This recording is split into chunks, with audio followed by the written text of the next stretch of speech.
What is going on, everybody? Welcome back to another episode here on Prodigious Customs. I'm Jason Stoltz, and today we're going to work on the electrical on this car. The head is still out at the machine shop. Last I heard, they were checking the lap of the valves. They were having to lap them so that they weren't leaking down because I guess they had an issue. So at least I know I'm getting a good job. Hopefully, it's taken a lot longer than I thought it would, but I've got my timing chain kit and gasket kits and stuff laying on the ground over there. So as soon as we got it back, we'll go ahead and slam it back on here and be rocking and rolling. But rather than wait, I figured let's go ahead and get the electrical done. I want to show you how I like to solder, which is with fire. And who doesn't like to play with fire? It's going to get your electrical joint completely saturated with solder. So it's going to give you a professional result. It's not going to just be a little bit of solder on the outside, just enough to make the connection. It'll be completely saturated, and you know that it's not going to fail you. Also, we're gonna cut the dash up a little bit out of an old dash I have to fix this one. It looks like they used a double din stereo at some point in time and hacked it all up and didn't do anybody any favors, and it looks atrocious. So I'm gonna go ahead and try and fix it with this other dash. I don't want to swap the whole dash out. I just want to try and get some of the parts off of this dash, panel bond them in, rivet them in so that I can mount the stereo. It's not swinging around in there and everybody can be happy. So let's take a look at the dash. So this is the dash. As you can see, they cut out all along here to try and mount their double din stereo. They also cut off two mounting tabs that went here and here. I don't know what I'm going to do about the mounting tabs. We'll see. But there's also a whole bunch of electrical that just looks really nasty and I want to clean it up. So I want to show you the other dash now. Alrighty, this is the other dash. As you can see, they cut all of this center section out so that they could put a bigger stereo in there. So we're going to go ahead and try and trim along these edges to be able to cut it out and glue it into the other one. And hopefully mount this stereo installation kit in there. The one that was in there was broken, zip tied, kind of bubblegum sticky glued together, and not going to work. I'd rather have it be solid and not have to worry about it. So let's get into modifying this thing. Alrighty, so I got this pretty generic CD holder, single din for this car. It's pretty generic. It fits obviously a lot of different applications. Just sliding it together here real quick. Looking at it, I'm gonna have to trim pretty much every tab that's sticking off of this side. So I'm gonna go ahead and get doing that and try and fit this a little bit more.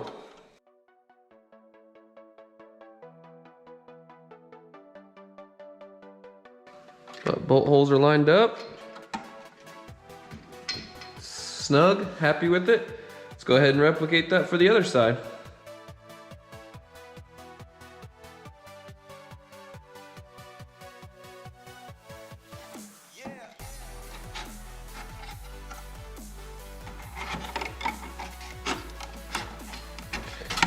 Snug. Alright, I forgot a tab up here. And get rid of this tab. I'm gonna go ahead and plunk these off because they're really not needed.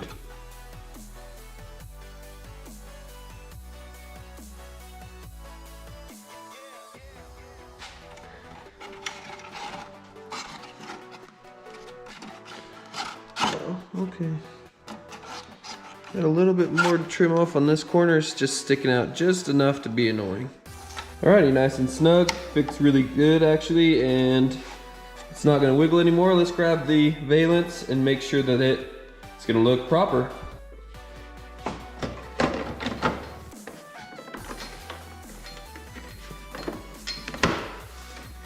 Alright, look at that. Looks really good. All the gaps look nice and snug, not too much of an air gap around there. Perfect, I'm pretty happy with that. Let's get it thrown in the car. Ha, just kidding. We know the dash is hacked up. It's not gonna be that simple. So, let's kind of take a look at the car, take a look at the dash, and decide what's gonna be the best plan of action. So taking a second look at this, there's really no meat to grab to other than this area up here on both sides. They've kind of cut everything out of the way. Even one of the mounting tabs for the valence that goes on top of here and let's take another look at the dash and see what we can cut out and how we can mount to it better. Okay, so this gives us a lot better idea of kind of what they got going on. They've trimmed just along here and a little bit into this, to enough to take this area out of here. I'm not sure how vital this section is, but I'm gonna go ahead and just probably cut in here to go ahead and allow us to be able to set this in there and glue it and maybe pop rivet it to the other dash. Alrighty, I know what you're thinking. Don't cut that dash apart, just swap them out in the car. But what you should know is this car was from an auction where it was vandalized. So this car looks like it spent time underwater, and as well as took a few hatchets or axes or something to the dash, cut it up in several places. It is not happy. I mean, it really is beat up pretty bad. So this dude clearly pissed off his ex-girlfriend in some way, shape, or form, or whatever the case might be. I'm gonna cut it up and not think twice about it.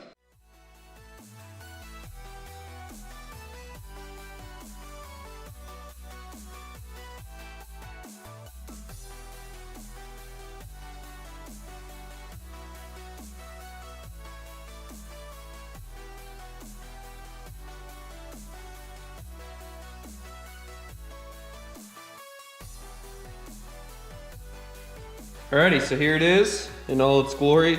I cut it two different ways. One side I cut at the flange going this way, and the other one I cut down. We'll see what the advantage or disadvantage of cutting them either way is, but I'm excited to see how this fits in the car. I'll get all the burnt plastic off of it, kind of cleaned up, and we'll try and slide it in the car. Alrighty, so just taking a peek inside the car. Obviously this is gonna be the exact same size as the car, and it's not gonna just slide in.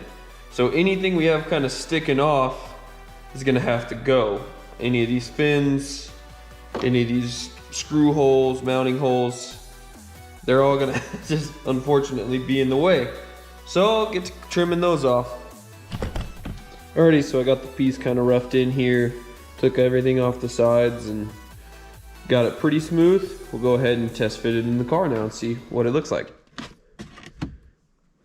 Okay. It's actually looking really good. I'm probably going to trim off this. It's the only part that seems to be really touching hard. And then we'll test fit the stereo. So I'll go ahead and get this kind of corner trimmed off here so that it lays a little flatter and closer to this sidewall here. Or maybe I won't, because maybe that's a good area to glue to. Let's go ahead and just fit the stereo and see how it's fitting in here. Wow. Actually, it looks really good. I think I could probably sink a couple pop rivets here and here, and one, maybe not down there, but we could definitely glue down here. Can glue on any overlapping surface, and might have to check out in that other Celica out there how exactly these old tabs mounted, maybe that you could put a bolt there, because it's going to kind of be a struggle or a fight to get a nut on the back side of that, but not if I was to bolt it up and then glue it in, which is a possibility. So let me weigh out my options, go take a look at the other car, and maybe we'll just go ahead and glue this thing in as a unit. Alrighty, so since checking the other car, I was kind of worried that the crash bar in there was at an angle. According to this, that these needed to be parallel, and it's not the case. It is at a little bit of an angle up, so don't have to worry about that. I went ahead and fabricated a couple pieces of metal with a nut on the back of them, so I can go ahead and bend them for these two holes right here and here. And I'm gonna wrap it a little bit around that crash bar, and then just run a self-tapper into it, just so that the stereo can be more solid and have something to mount to. Before making anything permanent, I'm going to lock it down with some self-tappers just to check fitment. I'll put the bezel back on here, make sure that it all looks good, everything's happy before I go ahead and glue it. And it's also going to give me some pins to be able to align my pop rivets. The hole will already be there and I can run it through and we'll know that it's pretty much lined up. So I'm going to go ahead and pop a couple holes in this thing and we'll go from there.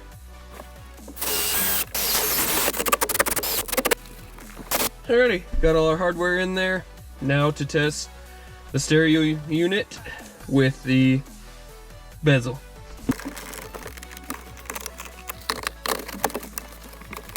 Well, there it is. Actually looks really, really good. I'm happy with it. I'm happy with the inset. Looks nice and even all the way around.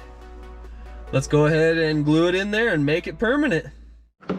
Alrighty, so the product I'm going to be using is Panel Bond. It's known by lots of different names.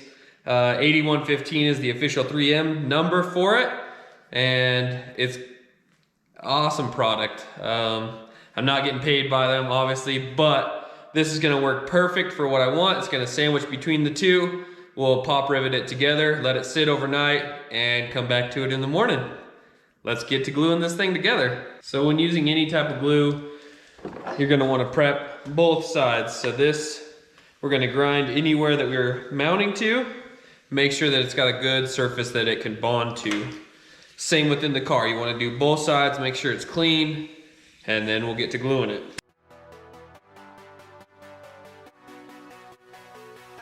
Whenever using this two-part kind of glue, it's always best to pump a little bit out. Sometimes there's some stuff stuck still in the tube that's not going to let your product flow evenly. And then next, what you're going to want to do is squirt at least a tube's length worth of material.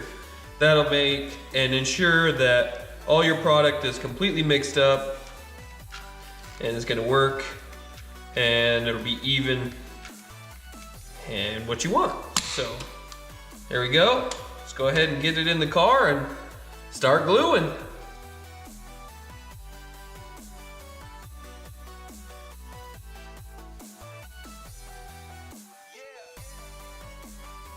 Running it over the seams like that's not going to do a whole lot because the strength of this stuff comes from being between two surfaces sandwiched together.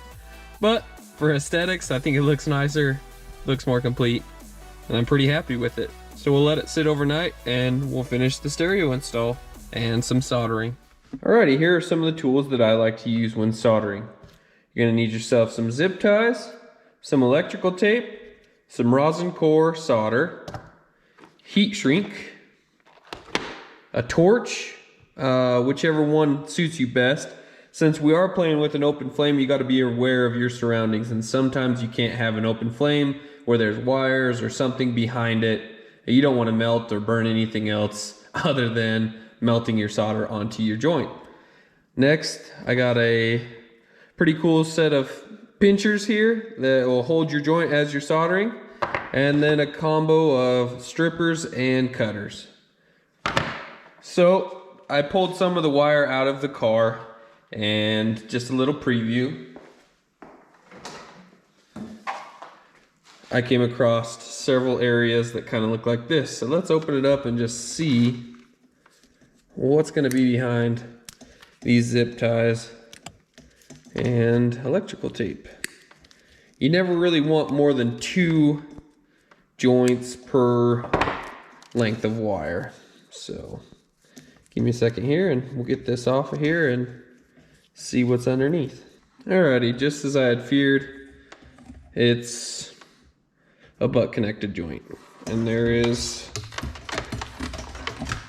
a couple of these sections along this set of speaker wire that's going back to the rear speaker, the left rear one. I took it out thinking that there wasn't anything because it wasn't really connected, so obviously that speaker wasn't working before.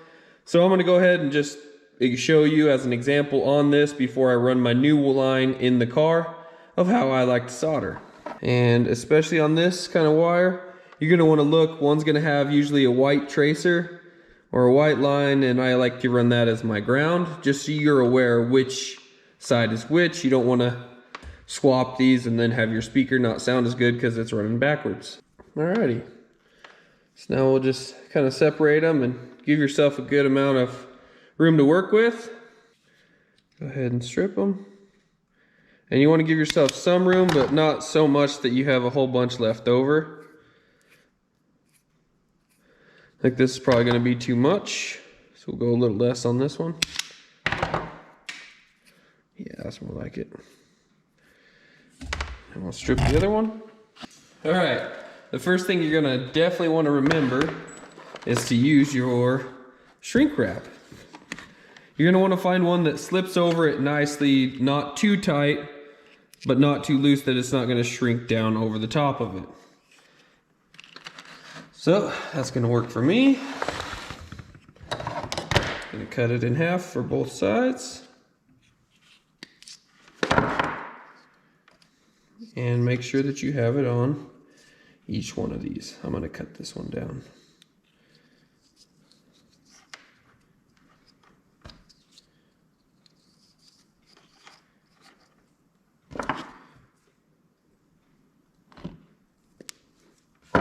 Alright. Now make sure you line your white tracer up with your white tracer. And then I like to kind of put them in a cross, an X, spin them each over each other several times, get it tight so that the joint's going to be nice, even, smooth when we solder it. Then we can go ahead and throw it in our clamp here. Kind of center it up.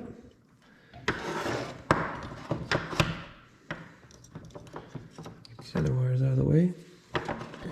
Okay, now when I use the torch, I like to angle the torch just a little bit under the wire. So you're shooting kind of below it as heat rises, we all know. That way you can get all the wires hot. You're not burning off all your insulation on your wires. And ultimately you're going to get a professional result. Let's give her a whirl.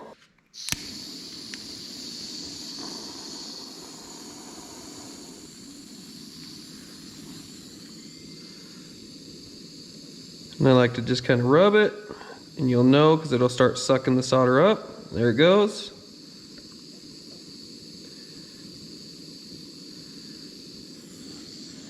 Just like that.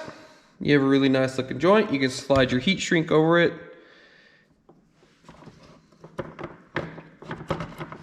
Check on the bottom, make sure it looks just as good as the top. And we'll slide our heat shrink over.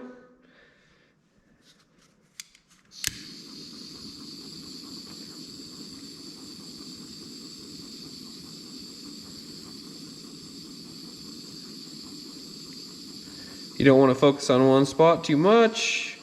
You want it to shrink pretty evenly, so keep your torch moving. And there you go.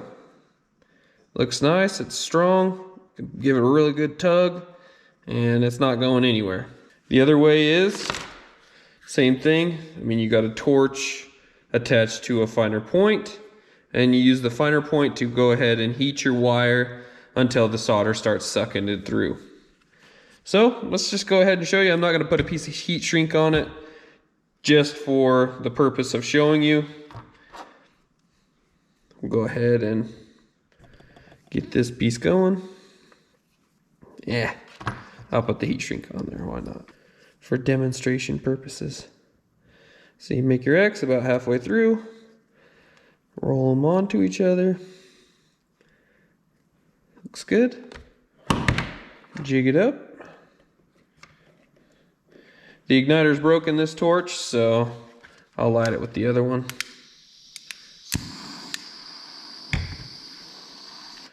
Aw.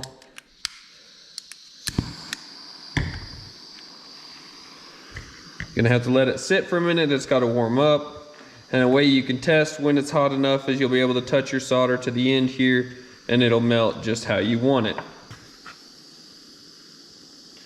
All right, nice and heated up. Go ahead and set it under here.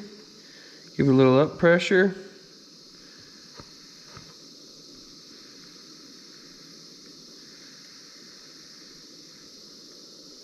And it'll take a minute because it's got to heat up the wire, and then you'll see it just start to go.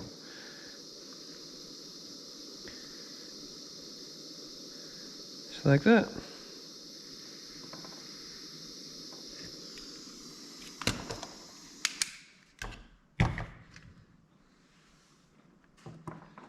Let me check our penetration.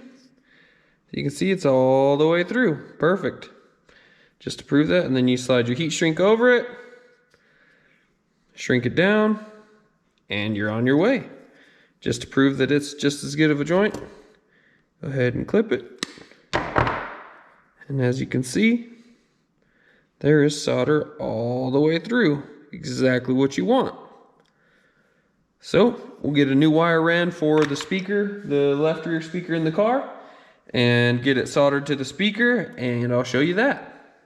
Okay, so before we install the stereo back in the car, go ahead and get the rear speaker wired up. Got my spool of wire here. So I'm gonna go ahead and attach it so that we can just install it in the car and then install the head unit and not look back. So like I said, I like to keep my ground with whichever wire you have has your tracer on it. This one happens to be a red one. So go ahead and get that set up in here.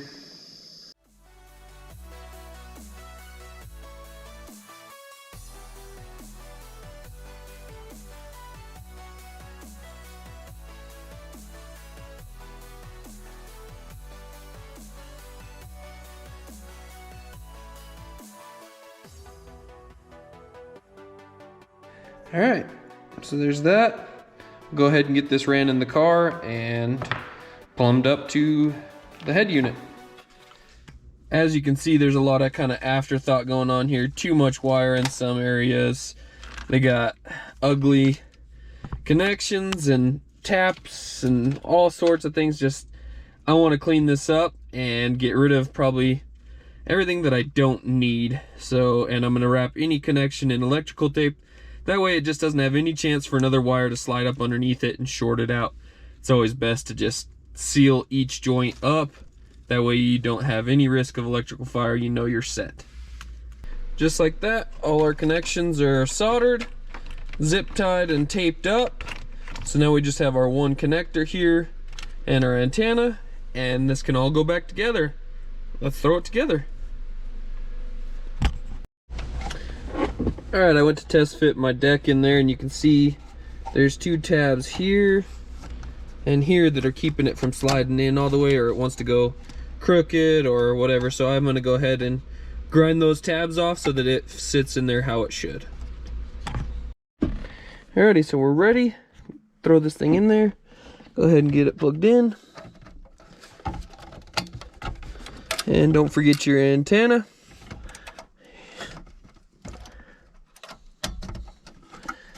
And sneak it in there. Sweet, there it is, folks.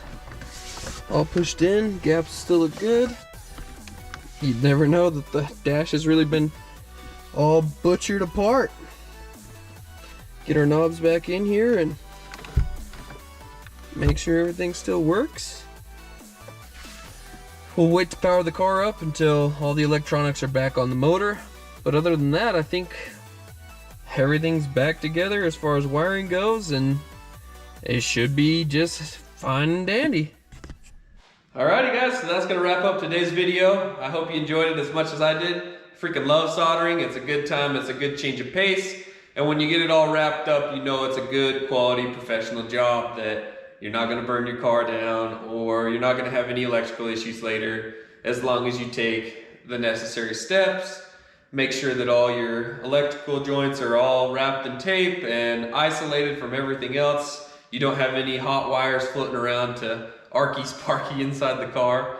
And that's pretty much it. We got a call this weekend about the head. It should be middle of the week sometime next week. So next video, watch for putting the head back in this and hopefully firing it up and driving it around and get to the bodywork side of things. And until next time, guys, have a great freaking day.